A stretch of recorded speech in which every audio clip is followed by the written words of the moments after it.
So hello everyone, welcome to my channel reshmi blog. আজকে হঠাৎ করে আমাদের প্ল্যান হয় যে আমরা ঝাড়গ্রাম বইমেলা দেখতে যাব, আর আমরা সেই মতো বেরিয়েও পড়ি। আসলে আমরা এক প্রকার টিউশন বাং করেই চলে যাই এই বইমেলা দেখতে। আর শুধু বইমেলা নয়, তার সঙ্গে আরেকটা জায়গা আমরা গিয়েছিলাম, তা একটু পরে আপনারা জানতে পারবেন। আর আমরা কিছুক্ষণ পর বইমেলা ঢুকেও যাই। আর বইমেলার গেটটা খুব সুন্দর করেছে, দেখতে তো খুবই সুন্দর লাগছিল দূর থেকে। যেহেতু আমরা মর্নিং এর দিকে গেছিলাম, তাই বই দোকানের ভেতরে যে মেলাটা অর্থাৎ বইয়ের দোকানগুলো সেগুলো এখনো পর্যন্ত ঠিকঠাক ভাবে খোলেনি। আমার বান্ধবী যেহেতু আগেই এখানে এসেছিল, অর্থাৎ রাত্রিবেলা এখানে খুব সুন্দরভাবে লাইটিং হয় আর বইয়ের দোকানগুলো সব খোলা থাকে। এই যে তারপর আমরা চলে গেছি ঝাড়গ্রাম ইউনিভার্সিটি, যার ফুল নেম সাধু রামচাঁদ মুর্মু ইউনিভার্সিটি অফ ঝাড়গ্রাম। যদিও ঝাড়গ্রাম লেখা আছে, কিন্তু প্রপার ঝাড়গ্রামে ইউনিভার্সিটিটা নেই, লোধাশুলির দিকে ইউনিভার্সিটিটা আছে। তো আমার ওদিকে ফার্স্ট টাইম যাওয়া। তো আরেকটা কথা বলে রাখি যে আমি এই ইউনিভার্সিটিতে পড়ি না, আমার এই বান্ধবীটাই এই ইউনিভার্সিটিতে পড়ে। আর যেহেতু আজকে এই ইউনিভার্সিটিতে টুসু পরবের জন্য একটা সেমিনার হচ্ছিল, তাই তার রিকোয়েস্টে আমি সেখানে গেছি। যাওয়ার পরেই আমাদের প্রচণ্ড খিদে পেয়ে যায়, তাই আমরা লুকিয়ে লুকিয়ে বিস্কিট খাচ্ছিলাম। তারপরেই আমাদেরকে একটা ভোগ দেওয়া হলো, জানি না এই ভোগটার নাম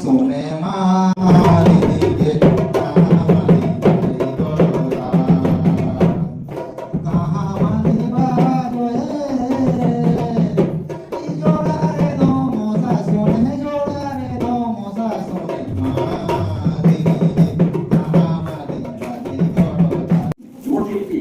তাদের জন্য পুরস্কারগুলো বাধা নেই।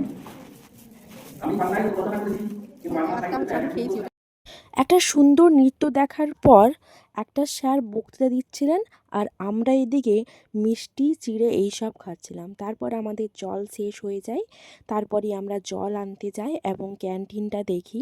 ক্যান্টিনটা দেখার পর সে আমাকে পুরো ইউনিভার্সিটিটা ঘুরে ঘুরে দেখাচ্ছিল, আর পরিবেশটা তো খুবই সুন্দর।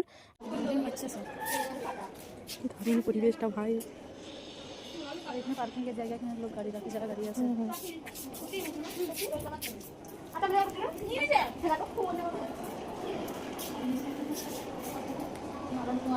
ওই ফোন টোন পড়ে গেলে বুঝতে পারবি।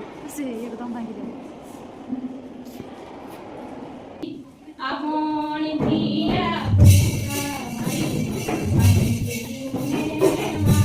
তারপর ফিরে এসে আমরা একটা নৃত্য দেখি, আর তারপর আমরা বাড়ির দিকে রওনা হয়ে যাই।